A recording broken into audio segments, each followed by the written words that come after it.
Boa noite a todas, todos e todes. Sou Lara, da Gestão Esportiva do SESC 24 de Maio.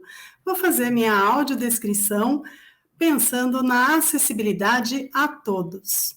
Sou uma mulher branca, com mais de 40 anos, cabelo longo e castanho, uso uma camiseta preta, ao meu fundo uma parede rosa e uma cortina verde.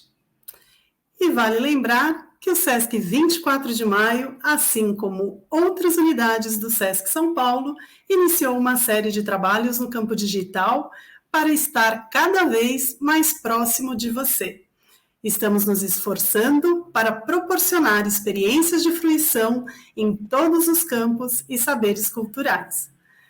A live de hoje faz parte do projeto institucional Semana Move, que acontece de 18 a 26 de setembro de 2021 nas unidades do SESC São Paulo. A campanha é uma iniciativa da ISCA, em parceria com o SESC São Paulo, que coordena esta 9ª edição da Semana Move na América Latina, tendo como propósito inspirar as pessoas para a prática regular de atividades físico-esportivas e de lazer, ampliar o acesso às diversas modalidades e práticas corporais e desenvolver ações em rede para o fortalecimento de parcerias. Te convidamos a visitar as redes sociais das diversas unidades do SESC São Paulo para acompanhar as ações da Semana Move 2021. Aqui, no SESC 24 de Maio, vamos abordar a Semana Move sob a perspectiva das experiências de bem-estar por meio das práticas corporais, atividade física e esporte. Para esse bate-papo de hoje, teremos convidados muito especiais com a mediação do jornalista Daniel Cunha, que vai apresentá-los daqui a pouquinho. Antes disso, vamos assistir a vinheta da Semana Move 2021. E depois, Daniel segue com os convidados. Desejo a todos uma experiência ótima.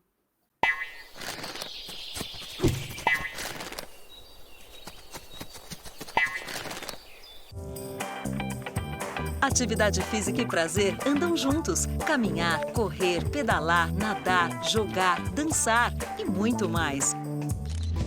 Na Semana Move América Latina, você escolhe. Junte-se a esse movimento. Atividades online ou presenciais gratuitas e para todos, de 18 a 26 de setembro. Saiba mais em sescsp.org.br/Semana Move. Realização SESC. Olá, muito boa tarde, sejam bem-vindas, bem-vindos e bem-vindes. Meu nome é Daniel Cunha e eu vou fazer a minha audiodescrição aqui. Eu sou um homem branco de 36 anos, com cabelo curto, barba e bigode por fazer, eu estou com uma blusa bege e no fundo da minha imagem tem uma parede branca e 2 portas de madeira. Eu fui convidado pelo SESC 24 de Maio para apresentar e mediar esse bate-papo de hoje sobre experiências de bem-estar, com a skatista profissional e muitas outras coisas, Karen Jones, o neurocientista, professor de dança e muitas outras coisas, Maércio Maia, e o entusiasta do movimento, professor de educação física e muitas outras coisas, Tiago Machado. E eu estou fazendo essa apresentação curta aqui porque eu já vou abrir para eles se apresentarem com dignidade. Nos acompanham nessa conversa, com a interpretação por Libras, Tabata Reich e Deione Albuquerque. Por favor, meninas. Tabata é uma mulher branca, possui o cabelo preto amarrado, a camisa preta e ao fundo uma parede laranja.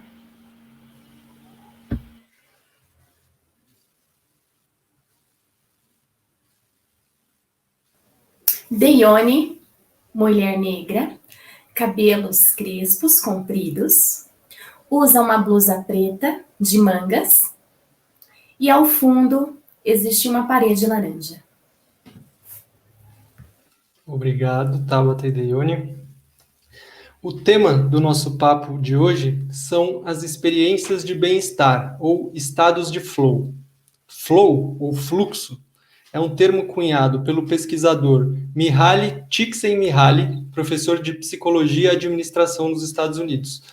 É uma sensação, esse estado de fluxo, que pode ser breve, com duração de segundos apenas, mas às vezes também pode durar minutos ou até horas. Segundo a definição desse pesquisador, no estado de fluxo, condições psicológicas e fisiológicas se alinham para que consigamos atingir a nossa performance máxima e uma experiência ótima ou perfeita. O Mihaly explica que o fluxo não acontece a menos que haja uma perfeita equação entre desafio e habilidade. Quando os dois se juntam, o sistema nervoso é confrontado com mais estímulos do que pode lidar conscientemente.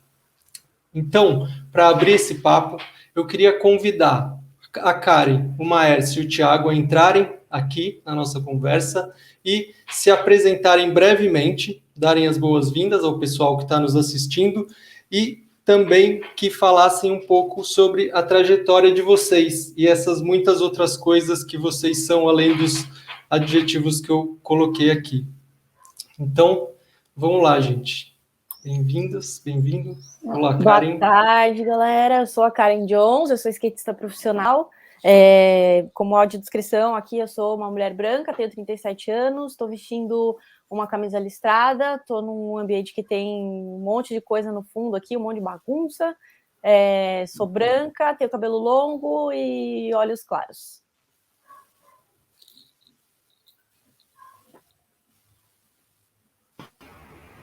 Olá, pessoal, eu sou Thiago Machado, eu vou fazer minha audiodescrição também aqui.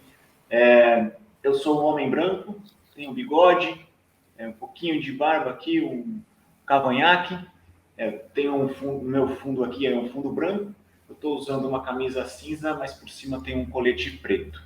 Eu vou aproveitar para me apresentar um pouquinho, o Dani falou que eu sou entusiasta do movimento e professor de educação física. Eu espero que esse entusiasmo passe para você que está assistindo a gente, espero passar para os meus alunos também esse entusiasmo, porque eu sou um pesquisador, eu gosto de me movimentar e eu escolhi a profissão que eu trabalho com isso, né? Professor de educação física.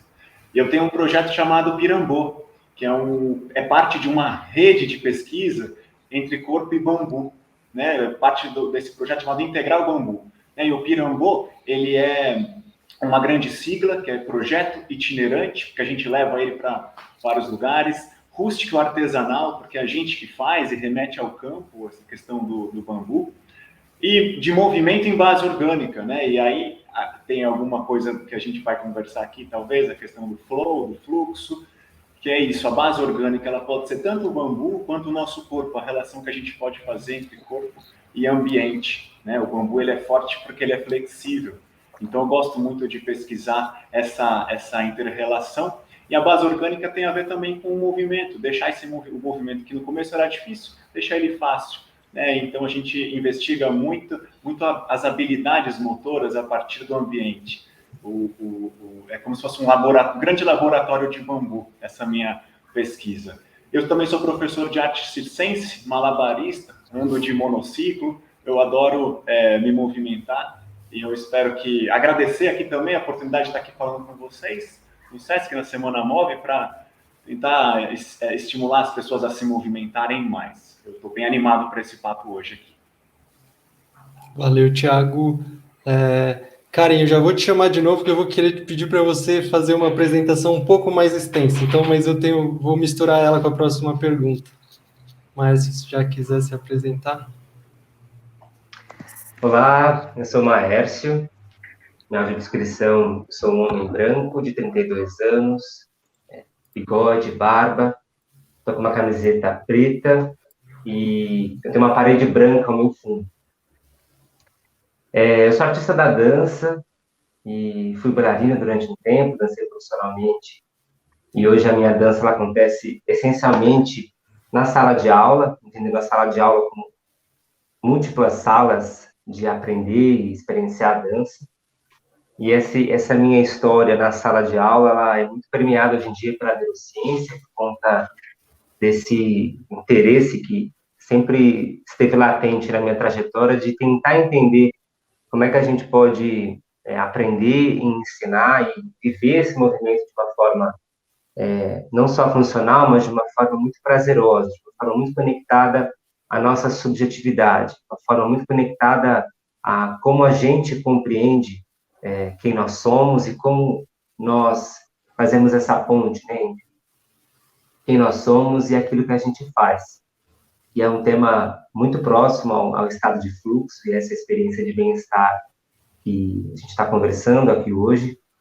E hoje as minhas pulguinhas atrás da orelha são para tentar entender como é que a gente pode fazer, né, experienciar essa dança, tanto na nossa rotina como intérpretes, ou como professores, ou como alunos, e isso muito abastecido pelo entendimento da cognição que abarca esse processo. Acho que é um pouco isso. E muito obrigado ao SESC e a todos, todas, todes, por dividir esse espaço aqui hoje. Maravilha, Márcio. Acho que teremos uma conversa bem rica, com experiências bem diferentes aqui hoje.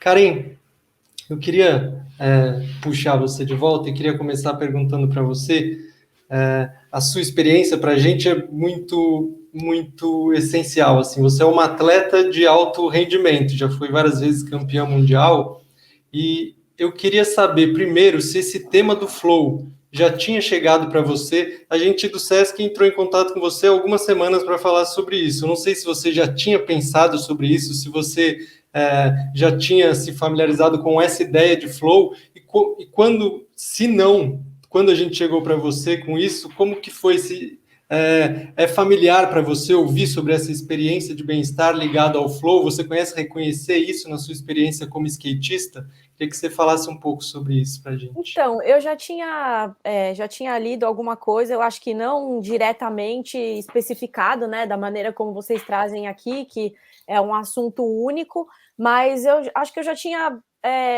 captado alguma coisa em literaturas por aí, em algum lugar e outro. E reconheço, sim, dentro da prática esportiva e outras atividades também, quando eu li a descrição ali que vocês mandaram e vocês comentando aqui, com certeza dá para a gente reconhecer em vários momentos dentro da prática esportiva.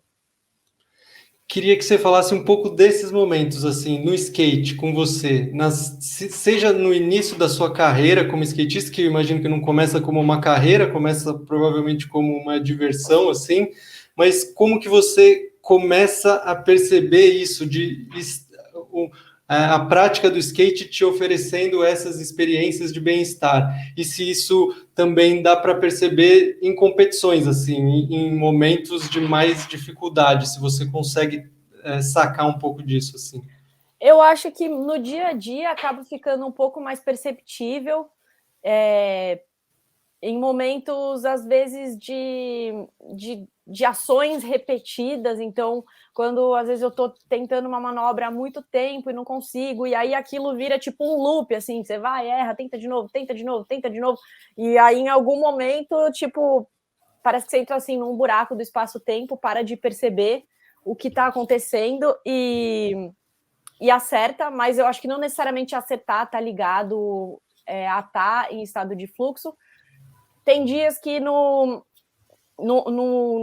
numa prática, a mesma linha ou a mesma rotina que eu quero fazer, num dia sai fácil e no outro dia não sai tão fácil. Então é bem interessante de observar esse tipo de coisa. E em estado de competição, eu me recordo uma vez que eu fui participar de um campeonato, assim, primeiro que em campeonato eu não consigo me lembrar de nada, assim, do que acontece na hora, assim, da música, de quem falou, o foco, ele tá muito realmente fechado. E já teve alguns que assim, eu não lembro direito o que aconteceu e eu associo a ter dado tudo certo, né? Tem vezes que o erro acaba tirando, assim, atrapalhando muito, mas teve vezes de eu me preparar ali para descer, desligar de tudo e fazer a volta inteira, e depois, assim, eu nem sei direito o que eu fiz, eu sei que eu fiz. Muito bom. Parece que isso se combina com as descrições de estado de fluxo, algumas delas que a gente vai até olhar para elas, assim, com alguns elementos comuns, mas muito bom ouvir isso de você, a gente já investiga mais. Eu queria aproveitar e perguntar para o Thiago, que também tem uma experiência com práticas que exigem um grau de dificuldade, né? Tipo, por exemplo, o slackline ou o malabares. E como você tem estudado também bastante esse tema do flow nos últimos tempos, eu queria te pedir para compartilhar um pouco do seu entendimento sobre o flow e como é a sua experiência com esses estados, se estar em flow é algo familiar para você também. Eu ouvindo a Karen falar, né, eu observando assim, como é importante no esporte a gente ter um preparo mental, né? Eu acho que o flow, por ser um estado, né, de experiência ótimo, né, que linka a mente e o corpo, no caso do esporte, ele é muito interessante de observar. E na minha prática, por exemplo, tanto com os meus alunos quanto a prática pessoal minha, eu gosto de tentar sempre tender, e isso é uma característica depois que a gente foi estudar com uma característica do estado de fluxo, que é o aumento da complexidade, né? Então, nós somos seres humanos são animais generalistas, e a gente tem uma cabeça grande, que é um cérebro grandão, que precisa dominar os movimentos, né? O meu trabalho, tanto pessoal quanto os meus alunos, quanto com os meus alunos, tende a essa complexidade. Então, basicamente dizer assim, tá desenvolvendo uma habilidade, tá mais fácil, vamos deixar um pouquinho mais difícil, E isso gera engajamento. Na minha prática pessoal, por exemplo, com malabares, né? Tem dia que é difícil de treinar, não é tão prazeroso sempre. Mas a lógica do flow, diferente da lógica do prazer propriamente dito, só pelo prazer, é uma lógica de engajamento, é uma lógica de que você tem um propósito, você tem uma meta para cumprir, e por mais que você tenha uma meta, a lógica também é a lógica do processo. Então, eu vou curtindo aquilo que eu estou fazendo, eu estou percebendo, no decorrer da minha prática, a minha melhora. Então, no Malabares fica muito nítido isso, porque ali a gente está jogando com o tempo. Quando eu jogo uma bolinha para cima, eu sei o tempo que ela tem até cair, depois eu jogo. E aí eu observo, tanto na minha prática pessoal quanto com os meus alunos, que isso gera uma palavra que está na moda, mas um empoderamento muito grande, uma sensação de confiança, que pode ser transferida para outras práticas, né? A gente tem nos princípios do treinamento o princípio da especificidade. Mas a lógica do flow ela pode transcender um pouco essa questão da especificidade e pegar aquilo que a gente aprende numa prática e transferir para outra. Então, essa é uma lógica que eu gosto muito de trabalhar. Então, a minha prática também com os bambus, por exemplo, eu consigo fazer um giro na barra, e aí eu passo isso para um aluno, eu vejo ele fazer, e passa para outro aluno, e é muito legal de observar esse aumento da complexidade, o compartilhar, e como isso gera uma preparação mental, né, junto com o corpo, né? Então, fala mente e corpo já separou, na verdade é uma coisa só. E eu acho que a experiência de flow vai um pouco nesse lugar, né? Como a Karen comentou, né? De um momento que eu meio que nem sabia direito o que estava acontecendo. Você está tão imerso numa atividade, você está tão naquele tempo, que você não sente o tempo passar. E eu tenho percebido muito isso, depois que a gente começa a se engajar numa prática, a gente começa a aumentar a complexidade, vai se engajando, vai fazendo. E começar do pequeno, né? Porque às vezes a Karen precisa de um desafio muito grande. Eu, por exemplo, ontem, estava na praça com os amigos, eu falei, vou conversar com uma skatista, mãe, eu preciso ter um pouco dessa habilidade para dialogar. E ontem eu consegui ter a minha experiência, eu já sabia andar, mas eu falei, eu quero fazer um ollie, que quando eu era jovem, né, quando eu tinha, sei lá, uns 15 anos, adolescente, eu vi os meninos andando, fazendo, e eu não entendia a lógica. E ontem eu consegui dar meu primeiro ollie, que para quem não sabe é tirar as duas partes do skate do chão. E eu achei isso muito legal, depois que você entende o princípio. E aí é isso, eu tive uma experiência de melhorar a minha habilidade. Não necessariamente entrei no flow, porque ele não precisa ser uma lógica de resultado, preciso chegar lá. Não, eu estava ali, sabia que eu tinha uma base de equilíbrio legal, então eu me sentia à vontade e confiante para tentar uma habilidade nova. E isso foi uma experiência muito legal. Eu acho que não tem realmente a ver com o nível, né? No skate, eu falo isso muito, assim, que a sensação de quando eu dropei uma rampinha pela primeira vez de 90 centímetros foi a mesma de quando eu dropei um half pipe de 4 metros de altura, assim.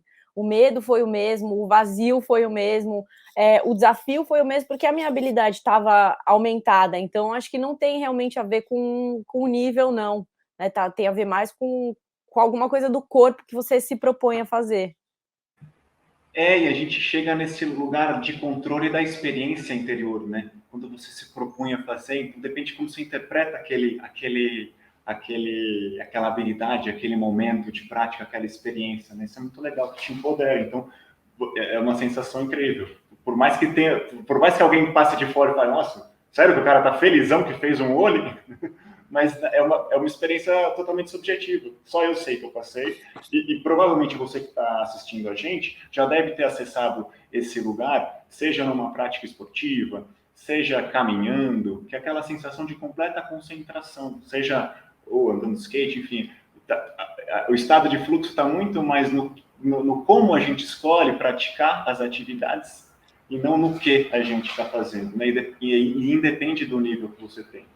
Depende da sua habilidade e como o Daniel falou, e o desafio para aquela tarefa. Qual o seu nível de habilidade em relação àquela tarefa, desafio que você tem para executar. Muito bom. Eu ia convidar... Karen, quer falar? Eu queria convidar o Maércio para uma contribuição especial, mas a Karen ia falar alguma coisa agora, Karen? Não. Ah, não, é só porque eu achei que eu vi o microfone abrindo. É porque eu queria convidar o Maércio para... Na verdade, você está livre para falar do que você quiser, Maércio, mas junto com isso eu queria te convidar para entrar um pouco com a sua expertise, assim, porque além dessa experiência como alguém ligado à atividade física também, como dentro da dança, né, com um praticante, um professor de dança, você também traz essa luz do movimento pelas neurociências, assim, e eu queria que você ajudasse, talvez, a gente, o nosso público, a traduzir um pouco o que está acontecendo com a gente nessas experiências, assim, o que acontece no nosso cérebro, qual que é a experiência interna do nosso organismo quando a gente está vivendo momentos de fluxo. Legal, né? Eu pedi a fala porque a fala da Karen e do Thiago, muitas coisas já despertam aqui desejos de falar, mas antes de chegar nessa perspectiva mais do que acontece no sistema nervoso, é muito bacana quando a Karen chama a atenção da repetição na prática do atleta, ou do artista, ou da pessoa que se propõe a fazer uma atividade física na sua rotina, na sua semana, né? Eu lembro que quando eu dançava, muitas pessoas chegavam e falavam assim, nossa, que bacana, você é artista, que legal, deve ser muito bacana você sempre está fazendo coisas diferentes, e está sempre viajando, é sempre algo novo acontecendo. E aí eu retornava assim, olha, não é bem assim, na verdade a gente faz basicamente a mesma coisa todos os dias, repetidas vezes, paulatinamente, e o grande desafio é esse, o grande desafio não é você aprender aquela estrutura de movimento, repetir aquilo para que você tenha um aumento da sua performance. Na verdade, o grande desafio é tentar entender como você pode descobrir nessa repetição um estado de prazer profundo, né? Um estado de uma contínua experimentação daquele processo. Acho que esse é o grande desafio e me chama a atenção quando a Karen toca nesse ponto.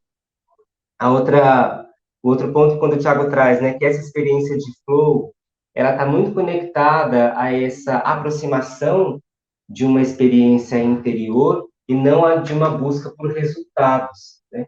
Então, não é um estado que ele está diretamente ligado à sua performance no sentido de você ter resultado, né? De você ter uma pontuação melhor daquela habilidade que você está envolvido. A gente está muito mais interessado em descobrir como esse estado de flow ele incorpora incorpora ou corporifica, né, essa experiência, né, e essa corporificação muito abastecida por um estado de prazer muito grande, por um estado de uma relação com o ambiente abastecida por uma relação consigo mesmo. Acho que esses são pontos essenciais para a gente compreender esse estado de bem-estar em fluxo. E quando a gente vai tentar entender esse estado, né, pelo olhar da ciência, em específico pelo olhar da neurociência, primeiro a gente precisa entender que o flow é uma medida fisiológica, né? A gente não está falando de uma medida tal qual a gente tem a frequência cardíaca ou a pressão arterial. Então, a gente persegue esse estado, persegue esse fenômeno por vias muito indiretas, né? E essas vias indiretas, elas só vão fazer sentido quando a gente tem um relato das pessoas que experienciam esse estado. Então, os questionários, as entrevistas, são meios muito importantes para a gente percorrer e observar esse estado. Agora, tem alguns achados muito interessantes até aqui, né, que auxiliam a gente a entender esse fenômeno, esse estado, né? Um dos achados é essa diminuição da atividade do córtex pré-frontal, que é uma área muito conectada a essa tomada de decisão e a esses estados mais recentes da nossa história evolutiva, né? Esses estados de consciência mais conectados à lógica, ao raciocínio, a uma reflexão mais cartesiana, né? E o que é essa diminuição da atividade representa, né? Representa que a gente está num estado de menos controle racional, né? Estado de menos controle quantitativo, talvez, dessa experiência, e muito mais numa relação quase primitiva com a experiência, né? Então, essa relação quase primitiva, ela é abastecida por essas percepções e esses estados, inclusive, emocionais que despertam no corpo, né? Outro estudo recente que observa o flow é um envolvimento muito grande de um neuromediador chamado a noradrenalina, né? E a noradrenalina está muito conectada a esses estados de humor, de atenção, de memória. E por que isso é importante para a gente, né? Isso é importante porque a gente não só está tentando entender como essa experiência acontece ali em tempo real, mas a gente está, né, muito interessado em entender como isso pode se preservar ao longo do tempo, né? E uma das coisas que a gente sabe é que o prazer é um elemento muito importante para o aprendizado. O prazer é muito importante para que algo seja repetido, né? Eu acho que tem esses faróis aí da ciência para a gente tentar entender o flow, que vão muito nessa toada da importância de uma experiência em primeira pessoa, né? Acho que isso é um bom início para a gente começar a nossa conversa. Rapidinho, só puxando para a área da atividade física, né, do exercício, você falou de uma lógica de prazer, e hoje as pessoas escutam muito o no pain, no gain, né, então uma lógica de treinar, buscando o resultado, e eu acho que esse convite hoje, a reflexão aqui, né, para a gente falar desse estado de fluxo, que bebe dessa fonte aí que o Dani falou, do Mihaly, tem a ver de interpretar o movimento como fruto de um sistema cognitivo, né? E nós, seres humanos, tendemos a isso. A gente está falando de engajamento na Semana Move, de tirar as pessoas do sedentarismo e propor uma vida mais ativa, nada mais propício do que pensar nisso, né? Quando a gente tem uma experiência boa, a gente quer repetir. Quando a gente tem uma experiência ruim, a gente tende a afastar. E é interessante isso, porque o exercício, naturalmente, ele vai ter um estresse natural, né? Para você atingir o estado de flow, né, a gente já precisa ter uma habilidade. Essa habilidade precisa ser treinada. Só que para essa habilidade, quando a gente fala de corpo sendo treinada, a gente demanda energia psíquica. Então tem gasto energético. A gente está ali presente, pronto para fazer uma coisa. Isso demanda estresse. Só que é isso. Como a gente consegue medir esse estresse e se pautar pela lógica do prazer, que é muito diferente muitas vezes, e aí a gente tem uma atleta de alta performance, do mundo das Olimpíadas, do mundo de competição, em que a gente vê uma cobrança muito grande. Então a gente às vezes associa diretamente esporte à saúde, mas se você não tomar um bom cuidado, essa equação ela acaba sendo poluída, né? O esporte não necessariamente é saúde se você não der conta de olhar o ser humano por trás daquela prática, né? Eu acho que isso tem bastante a ver com os processos também, né? No skate, assim, até na minha trajetória eu me peguei em alguns momentos de estar ali pelo resultado e aí depois me questionar, nossa, por que eu tô fazendo isso? Tipo, eu nem tô gostando mais, assim, eu tô fazendo, forçando a barra e aí eu parava e falava, tá, o que me fazia fazer isso que fazia fazer? O que me dava prazer? E de tentar resgatar e entender que isso tem bastante a ver com o processo, né? Não de um processo sem colocar peso em cima, porque quando, como você mesmo disse, né, Thiago, quando você se cobra o resultado e apenas o resultado e apenas performance, muita coisa fica de lado. Então, o alto rendimento ele não é saúde de forma alguma, assim. Eu não sei se eu conheço algum atleta que consegue conciliar muito bem as 2 ou 3 coisas, né? Se a gente não colocar o fator saúde mental, porque a gente tem saúde física, a gente tem desgaste, então o atleta ele tem esse sentimento de querer sempre se superar e né, supere seus limites. Eu costumo falar muito assim, o no pain, no gain pautou toda uma geração aí que acabou se estrupiando muito por acreditar nisso. Então, o meu bordão hoje em dia é tipo, se tá difícil, desista.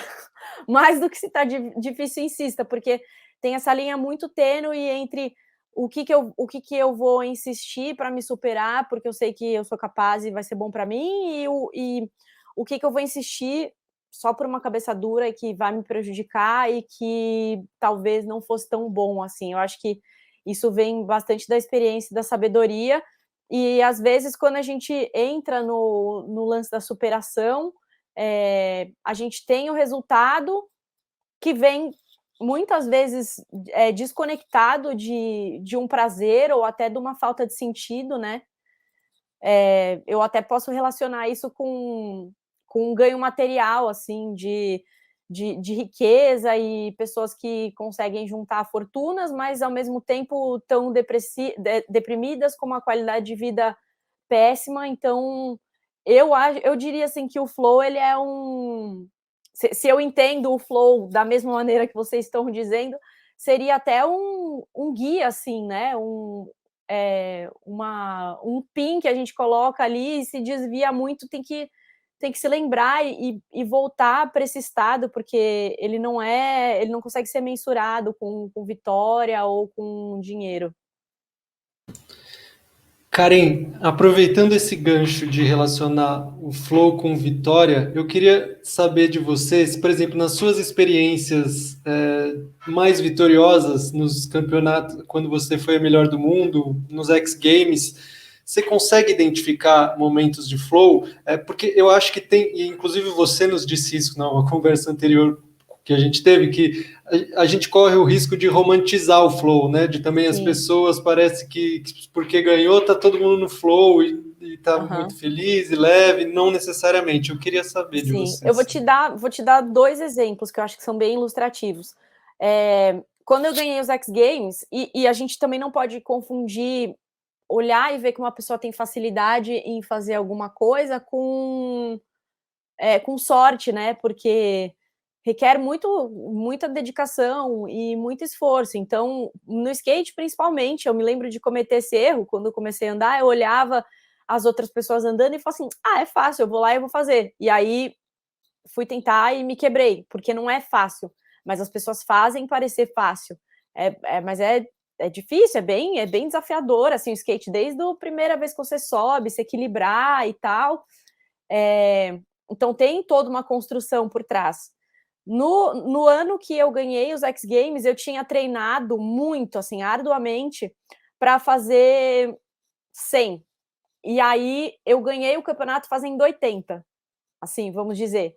Eu ganhei o campeonato, eu errei ainda, assim, mesmo errando, eu consegui ter uma nota boa, que foi suficiente para ficar em primeiro. Andei melhor do que as outras competidoras, Mas eu não fiquei tão satisfeita comigo, porque eu sabia que eu não tinha feito 100%. Então, eu acho que ali na hora, eu não tive uma experiência de fluência. Eu tive uma experiência de árduo, assim, de duro, de fazer o que eu tinha me proposto a fazer. E aí teve um outro momento que foi, assim, pós-gravidez, foi meu primeiro campeonato de vertical, depois que eu fui mãe, e eu estava muito tempo sem andar já, e eu estava assim, super insegura, não tinha tido tempo de treinar, eu estava toda a musculatura fraca, e fui para esse evento, assim, meio, seja o que Deus quiser, e aí na hora, eu lembro de antes de dropar, eu consegui me concentrar um pouco, assim, abstrair, e aí fiz uma volta, assim, perfeita, que para mim foi 10-10, assim, não sei nem de onde que eu tirei força para fazer aquilo, porque estava tipo um pouco além da minha capacidade, assim. Então eu considero que esse episódio eu poderia nomear, assim, que ele teve, que eu estava mais em estado de flow do que num outro campeonato que foi maior, que teve mais exposição e etc. Mas quem estava olhando de fora não estava percebendo nada. Tem uma coisa muito bacana que esses estados de atenção, eles estão intimamente ligados, né, à fluidez, a esse fluxo. E hoje em dia a gente está muito interessado, né, em entender quais são os processos que acontecem pré-movimento, né, que influenciam como o movimento ele vai acontecer ali no espaço. A atenção é um desses processos, né, que acontecem pré-movimento e que fazem com que o movimento ele aconteça ou não, pensando na performance. E outros processos também preenchem essa etapa antes que o movimento seja visto por alguém. Então, os nossos próprios estados emocionais, o nosso próprio desejo em agir, a nossa própria intenção em agir, modulam essa ação, né? Modulam esse movimento que é expresso no espaço. E aí, quando a Karen diz que a gente está, né, quando a gente está ali nessa performance, a gente sabe que aquilo não é fácil, mas a experiência faz com que aquilo pareça fácil. Só que tem uma coisa muito importante, porque esse parecer fácil é algo que acontece de uma forma natural. Aquilo simplesmente acontece. E o simplesmente acontecer é algo muito relevante para a gente compreender o estado de flow. Porque a partir do momento em que eu tento, de alguma forma, forjar esse estado, então, forjar parecer fácil, fazer uma espécie de interpretação da ação, isso já se perde. Isso já se perde porque entra um componente muito, muito racional mesmo, entra um componente muito dominador sobre a ação, muito dominador sobre a prática. Então, E, embora a gente não conseguiria forjar um estado de flow, assim, dizer. Tipo, a gente não conseguiria simular, assim, tipo, agora eu quero, agora eu vou fazer, tipo assim, quais são os componentes, quais são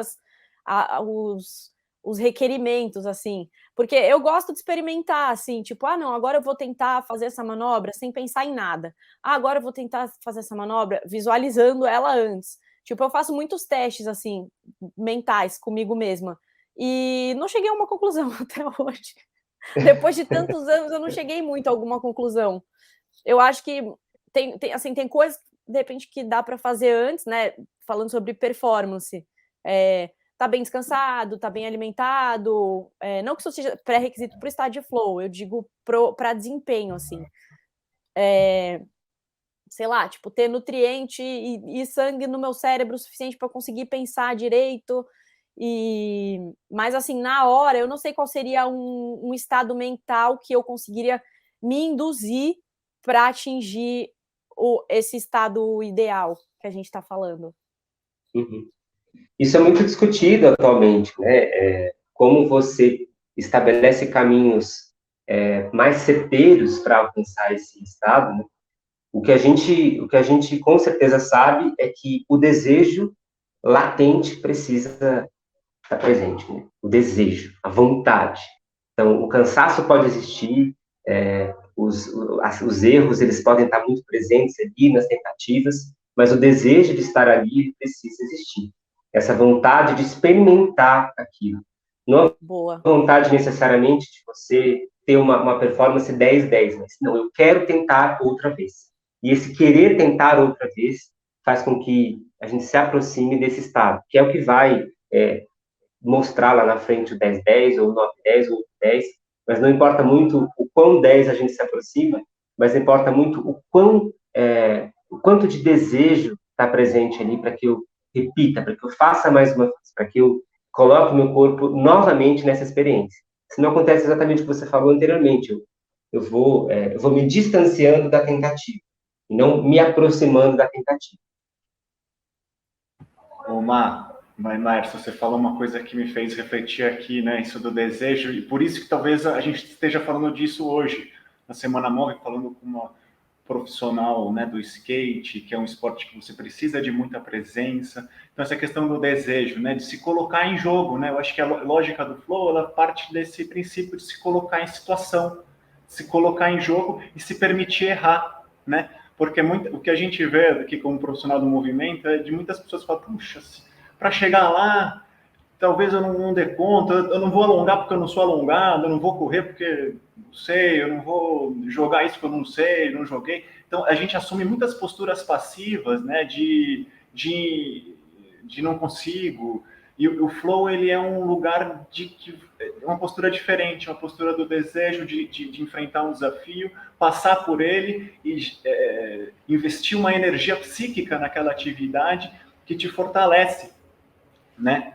Em termos emocionais, em termos mentais, e um tema também que a Karen trouxe é da questão da motivação intrínseca, né? É você criar motivação para você. Não é, puxa, para ganhar o campeonato. Se for para ganhar o campeonato, talvez essa motivação já é externa à sua, né? Você não tem controle. Então, o que eu acho que é um convite para a gente refletir, né, sobre esse estado de fluxo, é o quão a gente consegue atuar dentro daquilo que a gente tem controle. No caso do skate, por exemplo, é ficar aqui, conseguir uma manobra. No meu caso, lá com malabares, é decupar bem o tempo das bolinhas ou das claves. E no caso do slack lá, enfim, cada habilidade vai ter a sua gradação para chegar aonde a gente quer. Mas, de qualquer maneira, isso é um princípio da humanidade, que é do caos, e na psicologia eles chamam de entropia psíquica, que é uma desordem, a uma espécie de ordem. E aí, como você falou, né, Márcio, não é um controle racional, é uma lógica de controle da habilidade que passa pelo corpo, que passa pela sensação de estar totalmente presente, né? Não sei se vocês já sentiram isso, Márcio, na dança, Karen no skate, é um momento que você não está pensando em nada. E é ali que você, entre aspas, tem o maior controle, porque você está no movimento, você se funde, se une com aquela atividade. Isso causa um engrandecimento da pessoa, não só corporalmente, não só naquela habilidade específica, mas para a vida. Então, é essa coragem, né? Saber que você vai errar. O flow tem isso, você vai errar. E como é que você lida com isso? Você vai deixar de jogar o jogo por conta disso? Ou né, como a Karen falou que tem a frase que como é que é? Ou desista, né? Ou então, realmente, ou joga o jogo, ou talvez seja melhor nem jogar, né? Mas acho que como a gente está falando aqui da Semana Móvel, estamos falando de corpo, estamos falando de movimento, acho que o convite é esse, para explorar suas potencialidades, se colocar na arena da vida e pensar que seu sistema de movimento é um sistema cognitivo também, né? Passa por tantos caminhos.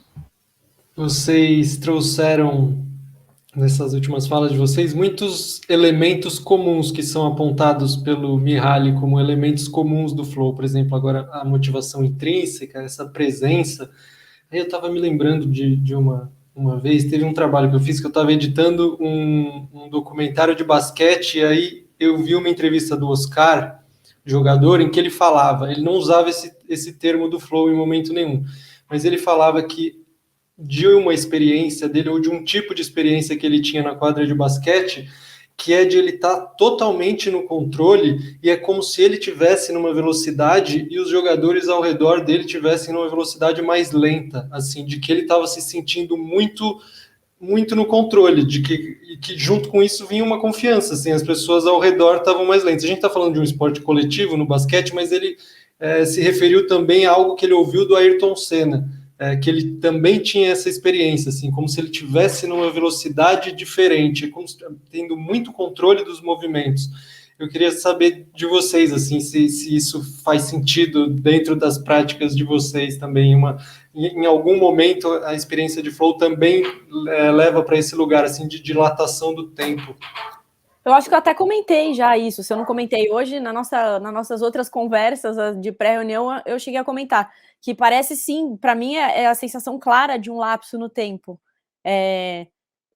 Porque além dos sentidos, assim, eu literalmente paro de ouvir. Se você me perguntar que música estava tocando, eu não vou saber te dizer.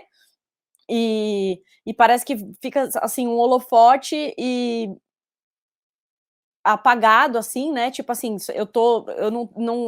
eu abstraio do resto de música e parece que é um furo no tempo. No esporte, eu faço música também, e eu me lembrei agora de uma experiência que, quando eu comecei a produzir, já produzi há algum tempo, me gravar, assim, e eu comecei a fazer e ficava, assim, fim de semana inteiro fazendo e não percebia a hora passar. Eu acho que isso deve ser um relato bem comum, assim. E fica gostoso, e você vai fazendo e não cansa também, parece que não cansa. Eu tenho bastante isso com a música, assim, com a composição, de parece que você está numa bolha flutuando, assim, fazendo uma coisa que vai literalmente fluindo, né? As pessoas falam bastante, usam bastante o termo, não, tá fluindo, se tá fluindo, tá tudo bem. Deixa eu falar uma coisinha sobre isso, que embora a gente tenha uma realidade física, né? Então, o tempo cronológico, ou a quantidade de esforço que você pode mensurar ali de alguma forma, embora essas variáveis existam, a percepção disso, ela é muito conectada a cada pessoa. Então, a percepção de tempo, ela é individual. Ela não é o tempo cronológico. Ela não é o tempo que está passando ali nos ponteiros do relógio. A mesma coisa, a percepção de esforço. O quanto de esforço eu percebo que eu faço para realizar um movimento, e isso não é necessariamente diretamente ligado a essa quantidade de esforço que pode ser mensurada. Agora, por que isso é interessante para a gente? Isso é interessante porque, de alguma forma, quando a gente fala de estado de flow, a gente está muito interessado a um processo que dá conta dessa experiência em primeira pessoa, que vai ler a prática de um jeito muito específico. O que pode ler a prática de um jeito que me faça repetir essa prática, de um jeito que me faça continuar em movimento, né? Continuar com essa experiência latente no meu corpo. Tem dois estudos muito interessantes, não são estudos de flow, mas que convergem, né, para aquilo que a gente está aqui interessado, que é um estudo feito com nadadores profissionais, e eles fizeram dois pedidos, né? O primeiro pedido, eles falaram para os atletas que eles tinham que nadar com o foco em chegar no outro lado da extremidade da piscina. Esse era o foco. Chegue do outro lado, com a sua melhor performance. Esse era um pedido. E o segundo pedido era que esses atletas deveriam pensar exatamente em tudo que eles fizessem. Então, como o cotovelo saía da água, como você projetava as mãos para perfurar a água, como você empurrava a água, como você não só pensava na organização dos membros superiores, mas como as suas pernas batiam, como era a sua pernada, como você transicionava a sua cabeça para respirar. Pense tudo o que você está fazendo. E aí depois eles foram avaliar os tempos, né, os tempos de chegada, né, dos atletas. E quando os atletas eles pensavam muito no que eles estavam fazendo, exatamente na posição do braço, na troca da cabeça, nas pernadas, esse tempo diminuía muito. Então, essa performance era diminuída. Esse tempo que eles demoravam para chegar de um ponto ao outro, ele era maior. Um outro estudo foi um estudo feito com bailarinos e bailarinas, e eles pediam, aí nesse caso eram 2 grupos, né, um grupo de bailarinos profissionais e um grupo de bailarinos amadores. E eles pediam para essas pessoas fazerem o mesmo movimento e depois contar como eles organizavam esses movimentos. Então, eu começo sentindo as 2 pernas, depois eu abro uma perna, depois eu fecho o braço. Tinha que fazer essa espécie de fragmentação do movimento completo. E o que eles viram é que os artistas profissionais, eles faziam um agrupamento muito mais conciso dos movimentos. Então, eles tinham que pensar em menos coisas do que os artistas amadores. E aí tinha, por exemplo, coisas que não apareciam nos bailarinos profissionais. Por exemplo, pensar na postura. Ninguém falava que tinha que pensar na postura. E aí perguntaram, por que vocês não pensam na postura? E aí a maior parte das pessoas retornavam que eu não preciso pensar nisso. Isso já está no meu corpo. Eu não tenho que gastar energia mental para pensar em algo que já acontece naturalmente. E esses 2 estudos, né, tanto esse estudo com os artistas da dança, quanto com os atletas de natação, nos aproximam de uma relação que, embora esteja conectada a uma habilidade, e se tem uma conexão com a habilidade, necessariamente tem uma técnica ali envolvida, tem um método para que essa técnica seja desperta, desenvolvida, mesmo estando lidando com uma habilidade presente, eu não tenho que necessariamente controlar essa habilidade instante a instante. O que eu preciso é ajustar esse desafio presente na habilidade à minha experiência. Eu vou ao meu estado atual, né, ao momento em que eu me encontro. E essa relação que o Thiago já trouxe, né, entre habilidade e desafio, ela vai caminhando junto, sempre uma equação tentando se equilibrar ao longo do tempo. E o que a gente percebe ao longo desse aprimoramento é que eu vou deixando de me preocupar com coisas que eu me preocupava antes. E ela simplesmente acontece. Então, a minha postura, ela já está. Isso na prática, pensando não na performance, mas pensando no desejo de estar em movimento, que é o nosso desejo aqui, o desejo da Semana Move, é o desejo de estar em movimento. Eu vou aproximando isso da minha realidade, porque eu não preciso pensar, na verdade, não é adequado pensar nesse estado de flow na performance somente. É importante que a gente pense isso como uma lógica. E essa lógica, ela se aplica à minha caminhada, que eu faço pela manhã, ou no final da tarde, enfim, o horário que seja possível. Eu vou ajustando isso à minha experiência diária, entendendo que, no começo, eu vou precisar, talvez, pensar numa adequação do meu caminhar ali, que me orientaram melhorar, mas o que eu percebo é que, ao longo do tempo, esse caminhar ele vai se ajustando naturalmente. Aquilo que eu tinha que pensar muito, eu começo a pensar menos e uma hora deixo de pensar. Márcio, eu queria fazer uma reflexão sobre a sua fala. Eu gostei muito do que você falou, puxando para a área dos esportes, da atividade física, né? Quando a gente fala em movimento natural, por exemplo, né? A gente tende a pensar num movimento que parte do foco externo. Nossa, esse estudo eu achei extremamente relevante que você mencionou, né? E aí é isso, né? Às vezes eu coloco as pessoas numa trave de equilíbrio, às vezes, né? Tem o slackline, trave de equilíbrio, a gente testa o equilíbrio das pessoas, a pessoa em situação, você e o seu equilíbrio. Será que eu preciso falar, olha, coloca o pé exatamente assim? Você fica dando feedback externo para a pessoa e isso é capaz de gerar uma hipervigilância da pessoa com relação ao movimento que deixa ela muitas vezes travada ou com falta de espaço interno. Então, a pessoa tem a impressão de que ela tem que pensar demais e quando, na verdade, é uma estratégia dentro do que você fala, dessa lógica que você falou, a lógica do flow, é de repente, experimentar você em situação perceber isso, né? A pessoa, a praticante perceber isso.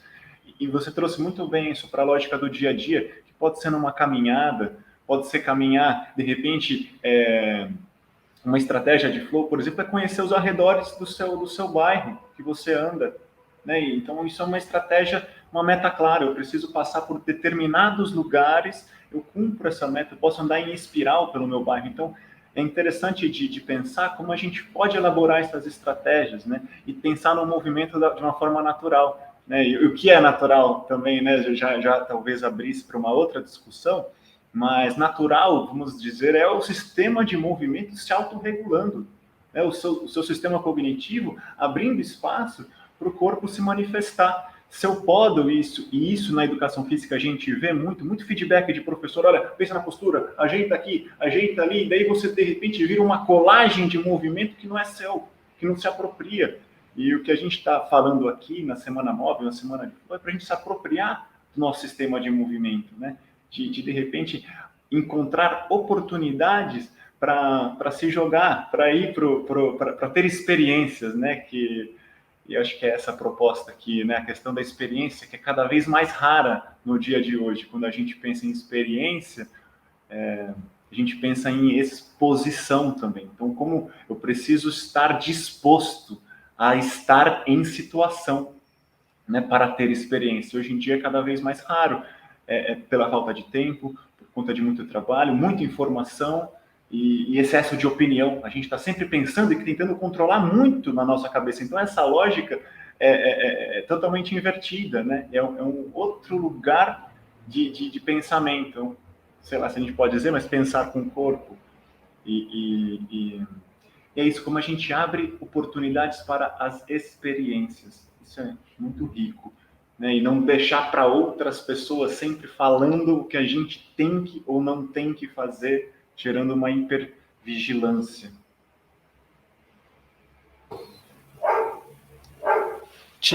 Pegando um gancho com algo que você falou mais para o começo da conversa, você falou sobre uma capacidade de transferência dessa qualidade de flow entre atividades, né? Por exemplo, a Karen também citou agora como ela tem essas experiências não se resumem à atividade física e aos esportes, né? Elas podem acontecer nas artes, elas podem acontecer em qualquer tipo de atividade que a gente tiver.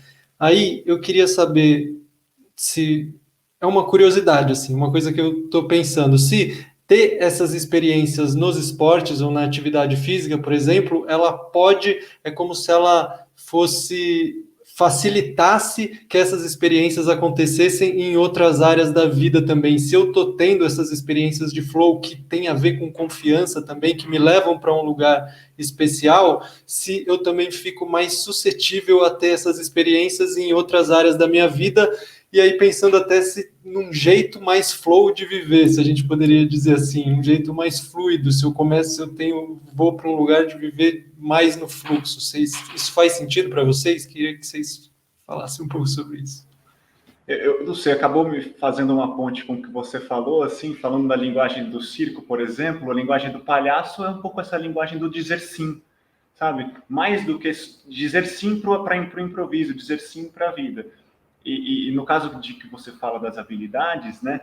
Quando você se sente capaz de se equilibrar numa corda bamba, é possível que esse sim que você disse para aquela situação, ele se transfira para outras áreas. Por exemplo, você está fazendo uma trilha e tem um tronco. Aí, sei lá, você se sente confiante o suficiente para atravessar aquele tronco? Né? Se você tem essa aptidão, você desenvolve esse senso de eficácia próprio, será que você tem confiança? Eu acho que isso é algo que a gente pode investigar. Eu acredito profundamente nessa possibilidade de transferência. E eu tenho um exemplo aqui interessante, por exemplo, no treinamento físico, a gente trabalha muito com as barras fixas também, além dos bambus, enfim, a gente se pendura muito. E teve uma aluna de um dos grupos que trabalhava com cenografia, e ela estava segurando a escada, estava fazendo troca de cenário, e aí a escada caiu, ela ficou pendurada. E aí ela transformou o desespero num desafio, porque ela falou, não, peraí, eu estou acostumada já a fazer esse tipo de atividade, ficar pendurada. Tranquilamente, ó, o pessoal botou a escada de volta, ela desceu. Então, esse é um exemplo bem prático de transferência, assim, de habilidade, né? Então, se eu me sinto seguro para me pendurar, eu consigo não me desesperar numa situação que talvez eu pudesse me sentir desesperado. Tem uma confiança presente, né? Eu fico pensando que, na prática da Karen, né? E lidar com a velocidade, eu fico tentando traçar alguma experiência que eu já tive, que pudesse se aproximar, mas nada se aproxima dessa experiência de estar com o corpo numa velocidade tão alta, mas imagino que sem uma segurança ali, emocional mesmo, né? Uma confiança em estar ali, isso seja impossível, seja assim algo, porque é impossível controlar, né, essa velocidade de estar ali em cima do skate, não sei, eu fiquei muito curioso. Mas eu acho que ela é construída e gradual, né? Você não chega já a 100 por hora, você começa devagarinho, segurando na parede, num obstáculo menor, e aí vai subindo. É claro que cada centímetro, cada aumento de velocidade dá um friozinho na barriga, mas eu acho que é isso, é ir nos seus limites ali. Não, eu tô em 90 centímetros, agora eu vou em um pouquinho maior, vai ser um desafio, mas assim, meu corpo já sabe o que fazer, é a mesma coisa. E aí, gradualmente, assim, acho que a primeira vez que eu desci de um half muito alto, não teve muito esse gradual, porque não tinha até pistas de vários tamanhos, assim, era pequenininha, de 1 metro, 1,5 metros, e daí depois já tinha que ir para de 4, então tinha que ter uma certa coragem, assim, mas eu acho que vai progredindo gradualmente conforme a habilidade, assim. É claro que às vezes você tem que fazer um voto de fé, assim, putz, eu vou, mas... E pode ser que eu erre, mas eu particularmente, assim, no meu método, eu prefiro sempre estar muito bem preparada e confiante, assim. Tipo, mesmo às vezes sendo um desafio, putz, eu nunca fui ali, será que eu vou acertar? Mas antes disso, eu me preparei da melhor maneira possível. Por mais que não tenha tido o teste real, e eu posso me machucar, mas o que eu puder fazer para garantir que eu tenho habilidades suficientes desenvolvidas, eu vou fazer. Esses dias até eu estava andando no Ralph e o pai de uma menininha de 5 anos, 6 anos, não sei, novinha assim, queria que ela descesse do lado grandão, né, de 4 e pouco. Aí ele falou, você tem alguma dica para ela descer? Eu falei, olha, a minha maior dica seria ela ir quando ela quiser, quando ela tiver confiança. Eu não vou forçar ela aí, tipo, só porque a gente quer que ela faça. Tem que estar dentro dela, assim. O desafio é dela, e a hora que a vontade dela for maior do que o medo, ela vai. Então, eu sempre trabalhei, assim, e pratiquei muito nesse sentido. Um monte de gente me pilhava, assim, não, vai, você consegue, vai, você já consegue. Eu não, só a hora que eu tiver certeza no meu coração que eu vou, mesmo estando com medo, porque o medo não passa, às vezes. Uhum. Aí eu, assim, se eu sentir que eu tô preparada, eu vou. E às vezes a gente não se sente preparado e meio que vai mesmo assim, faz esse voto de fé, mas é importante ter a base e o fundamento. Eu acho que, nesse sentido, realmente acaba fluindo muito melhor, assim, tipo, você consegue aproveitar, né? Porque se você tá com medo, você não aproveita. Aí é outra coisa, assim, é uma outra experiência muito louca, depois vocês podem fazer uma teoria sobre, mas eu acho que não tem a degustação, assim, tipo, você tá com o medo ativado, então os seus outros sentidos de prazer é um outro tipo de recompensa, não que não haja uma recompensa também superar desafio. Mas eu acho que essa coisa do enjoy, do aproveitar, não fica tão evidente assim. Posso Sim, só perdão. não, rapidinho, mas como é importante você trazer, né, a relação entre confiança e medo, porque em alguns momentos, acho que isso, por exemplo, quando eu penso na minha história com a dança, está muito presente. Acho que o Ti pode falar muito mais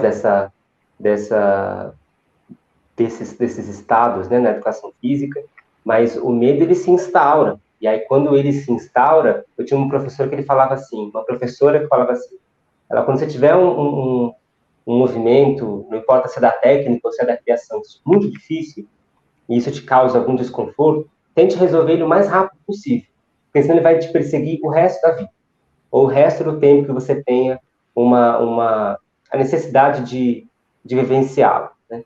E, para mim, isso ficou muito presente durante muito tempo, e ainda continua presente hoje pensando nos meus alunos, porque essa resolução é justamente uma tratativa não da técnica em si, é uma tratativa dos meus estados emocionais, da confiança que eu estabeleço ali para que aquele movimento aconteça.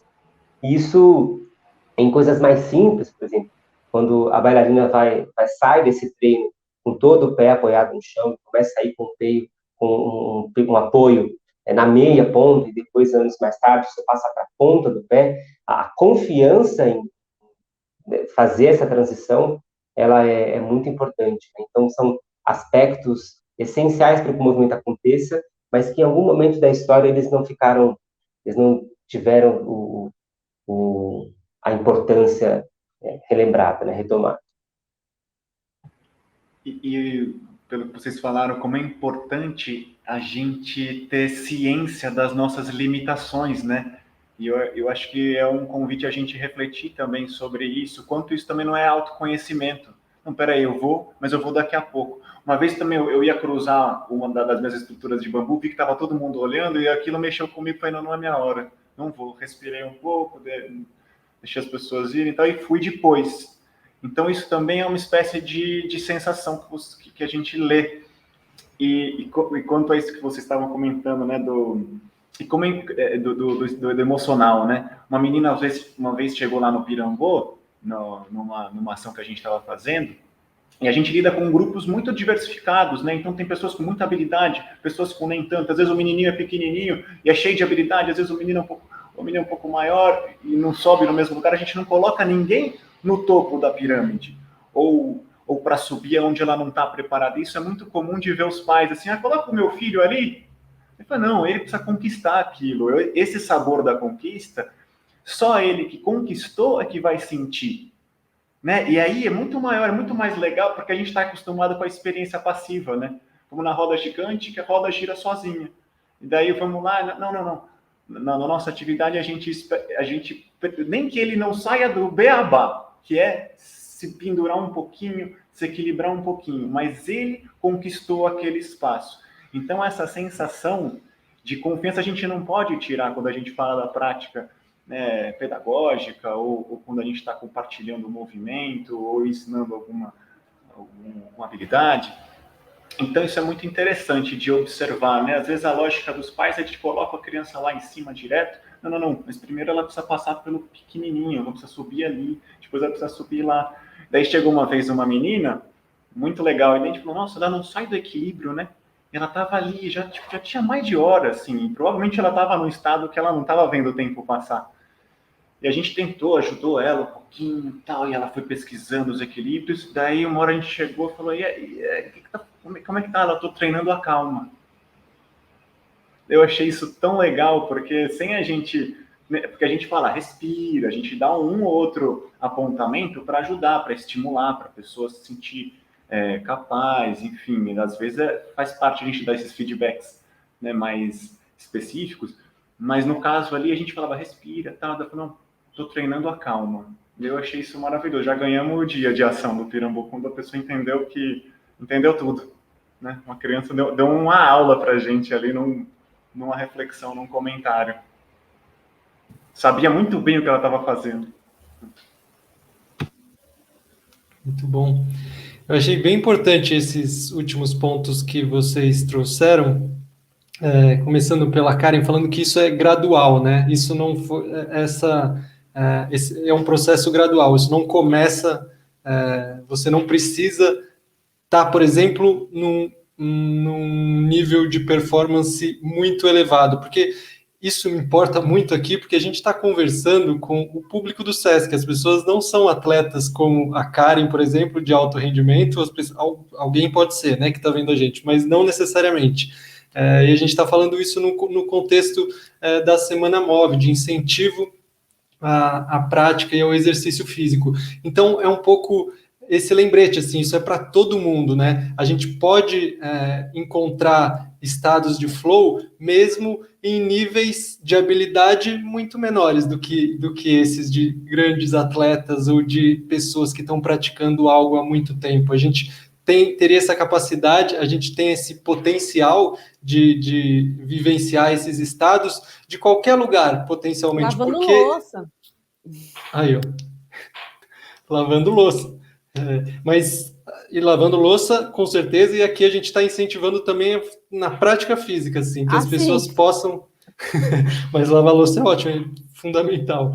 E eu queria agora convidar vocês, a gente já está se encaminhando para o final da nossa conversa, eu queria só convidar vocês a fazer as considerações finais de vocês sobre esse tema do flow, mas especialmente também com palavras de incentivo para esse pessoal, assim, de que isso é possível, como que a gente pode incentivar as pessoas para não parecer que esse tema do flow é uma coisa de extraterrestre, assim, uma coisa muito fora da curva, assim, de que de qualquer lugar a gente poderia começar, assim. Então, quem se sentir à vontade para começar, é só abrir o microfone para dar as suas considerações finais.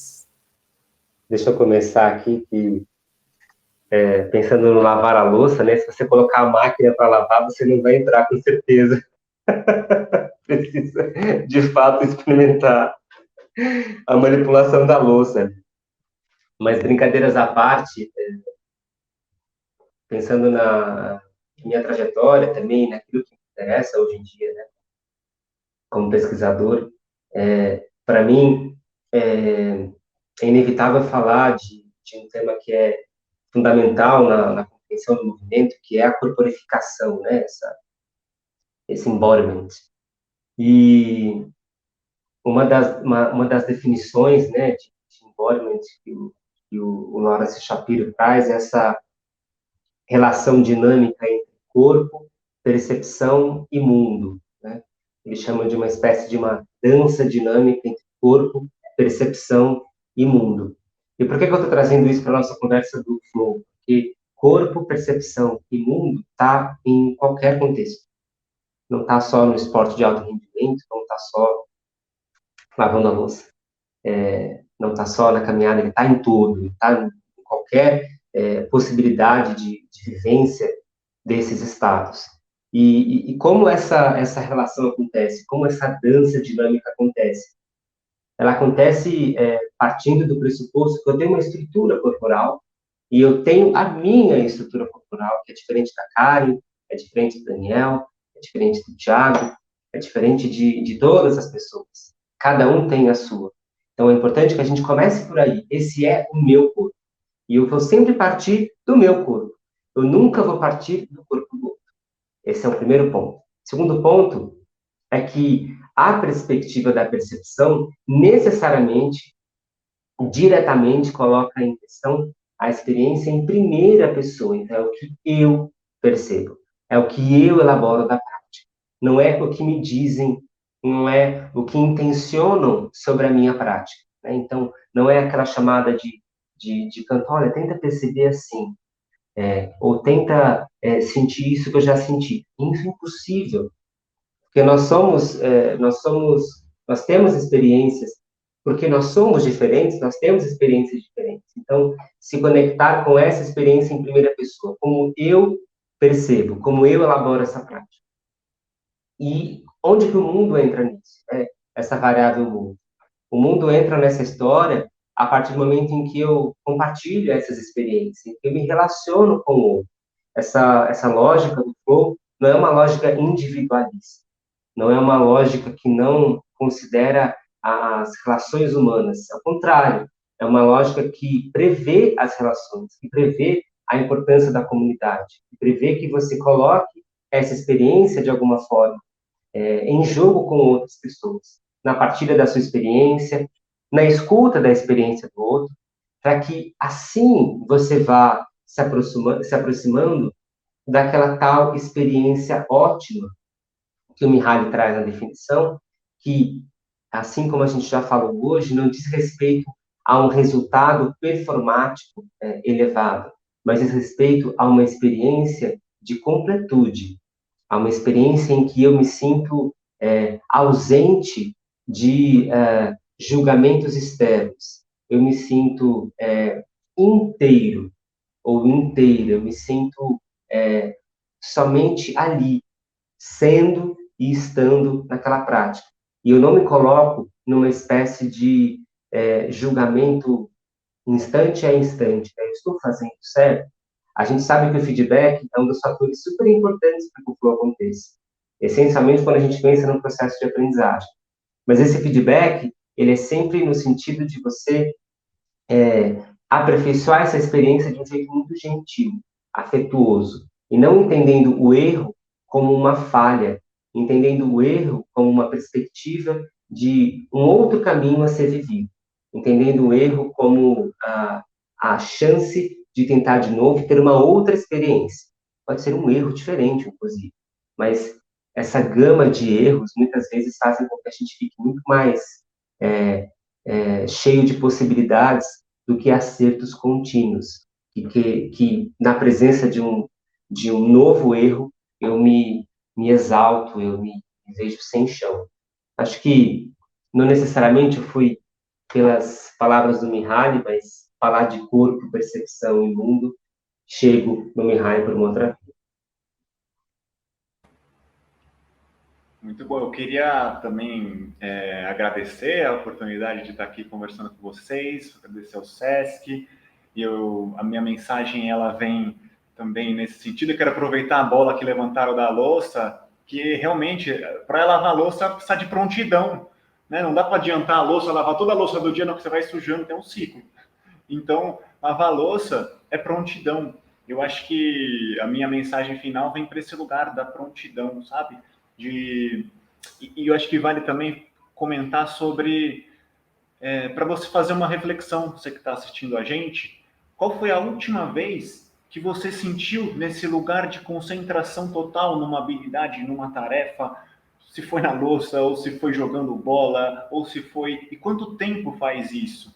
Para você fazer uma reflexão profunda consigo mesmo e se perguntar por que você não continua, ou por que você não continuou, ou se você continua, maravilha, continue e talvez transfira essa força que você desenvolve nessa habilidade para outras, por que não? E é isso, a minha mensagem vem nesse lugar também o erro, ele é uma certeza. A única certeza que você tem é que você vai errar bastante e aprender com ele, né? Que isso não seja um fator que te limite a ir em direção a uma vida mais ativa. E por que falar tanto sobre isso? Porque hoje o convite da nossa sociedade extremamente tecnológica é muito convidativo a gente ficar no sofá confortável e não gastar energia. O nosso cérebro adora poupar energia, mas em contrapartida tem uma contradição, porque o nosso cérebro também precisa de movimento. Então, como a gente cria uma cultura que nos aproxime mais dessa nossa herança biológica de movimentação. E como o Márcio falou muito bem, não tem uma fórmula pronta para todo mundo. Então, todo mundo hoje vai andar de skate, ou todo mundo vai fazer malabares, todo mundo vai... Não tem uma fórmula pronta. Passa pelo eu, passa pela sua experiência subjetiva. Então, por isso, meu recado final é você fazer uma investigação. Às vezes você chega nessa investigação pessoal sua num lugar na época que você era criança, né? Em que você ainda descobria muito do mundo a partir do corpo, né? Onde a gente exercitava a nossa curiosidade muito a partir de uma lógica ativa, presente. Então, eu convido vocês a fazer essa reflexão e, a partir dela, se engajar numa prática ou em muitas práticas e encontrar oportunidades no seu dia a dia, seja caminhando um pouco mais, seja escolhendo uma outra forma de se deslocar pela cidade, com bicicleta, que você consiga experimentar esta lógica na sua pele, e é isso. Muito obrigado pela oportunidade de estar aqui conversando com vocês. Massa, tia. Eu acho que eu iria no mesmo caminho que você aí, de se permitir experimentar e testar, para encontrar onde está esse recurso, né. O skate para mim foi uma revolução quando eu comecei a andar, porque logo de cara, assim, eu entendi que estava ali e não estava em outros lugares, eu não cabia em outros lugares, e o skate me trazia várias coisas que às vezes outros esportes acabavam me limitando. Mas é muito individual para cada um, então pode ser na bote, pode ser na caminhada, pode ser no xadrez, no tricô, no que for. E assim que for encontrado, faça mais, né? Faça o tanto que você achar necessário e se permita também. Não, acho que, assim, falando até de skate, né? Às vezes as pessoas não querem andar porque tem vergonha, então essa é a primeira coisa que tem que deixar de lado, assim. Ninguém vai te criticar porque você tá caindo ou porque você é ruim no começo, às vezes é uma noia, que todo mundo tem, eu também tenho, às vezes até hoje, mas quando eu me lembro eu falo, não, isso aqui não é real, não faz sentido, então deixa pra lá, porque minha prática é mais importante. Então eu acho que seria mais esse sentido, assim, de se permitir e se dar essa chance e assim que encontrar, aproveitar. Muito bom.